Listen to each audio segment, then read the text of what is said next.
बिस्मिल्लाहिर्रहमानिर्रहीम। अस्सलाम वालेकुम डियर नाजरीन, आज हम महापरी किचन में बनाएंगे चटपटी करारी कड़ी पकोड़ा देसी स्टाइल में। तो नाजरीन, वीडियो की जानिब बढ़ने से पहले आप मेरे चैनल को सब्सक्राइब कर लें और बेल आइकन को भी दबा लें ताकि मेरी आने वाली तमाम वीडियो आपको आसानी से मिल सकें।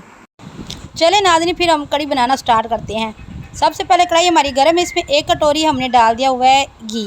इसको अच्छे से गर्म करें, फ्लेम तेज़ रखें। और ये हमारी पास है 2 केजी के करीब लस्सी। इसमें हम 3 से 4 अदद मुट्ठियाँ भर के डालेंगे बेसन की। ठीक है, फिर इनको हैंड बीटर के साथ अच्छे से बीट कर लेंगे ताकि इसकी गुठलियाँ ना बनने पाएँ।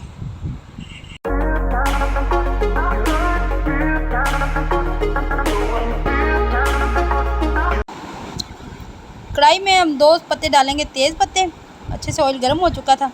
अब इसमें ऐड करेंगे हम 1 अदद मीडियम प्याज, 1 अदद टमाटर और 3 से 4 अदद हरी मिर्चें। इन 3 चीज़ों को इकट्ठा डालना है और अच्छे से इनको फ्राई कर लें। ठीक है, फिर इसमें हम ऐड करेंगे, तो जब तक ये ब्राउन होता है हम जल्दी से पकोड़े का सामान तैयार कर लेते हैं।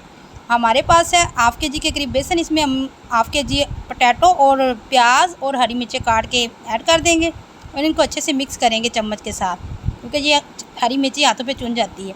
तो अच्छे से मिक्स करें और फिर इसमें ना अपनी ज़रूरत के मुताबिक हम मसाले ऐड करें। ठीक है, हम इसमें 1 चम्मच कूटा हुआ मसाला, 1 चम्मच रेड मिर्च, हाफ़ चम्मच नमक और हाफ़ चम्मच हम हल्दी ऐड कर रहे हैं। और इसमें 1 चम्मच के करीब हम ज़ीरा भी ऐड करते हैं। इसको अच्छे से मिक्स कर दें और ये हमारे पास 1 चम्मच के करीब ज़ीरा है, इसको भी ऐड कर दें। इससे बड़ा अच्छा टेस्ट आता है पकौड़ों में। ठीक है, और इनको अच्छे से मिक्स कर दें। और प्याज हमारे ब्राउन हो गए। अब इसमें भी मसाले ऐड करते हैं। हमारे पास 3 चम्मच है पिसी हुई मिर्ची, हाफ़ चम्मच हमारे पास हल्दी, 1 चम्मच नमक और पिसा हुआ मसाला। इन सब चीज़ों को अच्छे से मिक्स कर दें और थोड़ा थोड़ा करके इसमें पानी ऐड करें अपनी ज़रूरत के मुताबिक ताकि मसाला अच्छे से भून जाए। ठीक है, इसमें थोड़ा सा पानी ऐड करें मसाले को भूनने के लिए। अच्छे से इसको फ्राई कर लें।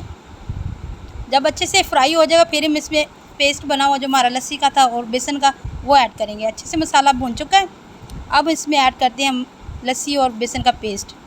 इसे बड़ी एहतियात से डालना और इसे बराबर डाल के ना चमचा हिलाते रहें ताकि इसमें गुठली वगैरह ना बने। ठीक है, और बहुत अच्छा सा स्मूथ पेस्ट बने।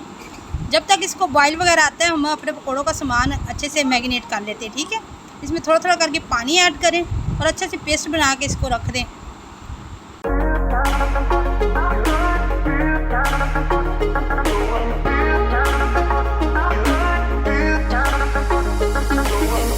कड़ी में उबाल आ रहे हैं, इसको बराबर चमचा हिलाते रहें ताकि इसमें गुठली वगैरह ना बने। और जब तक ये थोड़ी सी थिक होती है हम जल्दी से अपने पकोड़े फ्राई कर लेते हैं। ठीक हो गया। ऑयल हमारा गर्म है, हमने कढ़ाई में ऑयल गर्म कर लिया हुआ था। अब इसमें हम अपने हिसाब के मुताबिक पकोड़े डालेंगे। जिस शेप में आपने रखने हैं हम चम्मच के हिसाब से डालेंगे। आप हाथों से भी डाल सकते हैं, बड़ा ज़बरदस्त बनते हैं पकोड़े। इनको अच्छे से फ्राई कर लें और कड़ी हमारी बिल्कुल तैयार हो चुकी है।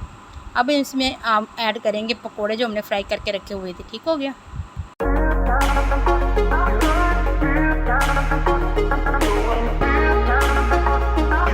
तो नाज़रीन, ये है हमारी फ़ाइनल लुक। आप इसे बॉयल किए चावलों के साथ भी खा सकते हैं, नान के साथ भी, रोटी के साथ भी, पराठे के साथ बहुत ही मज़े की लगेगी।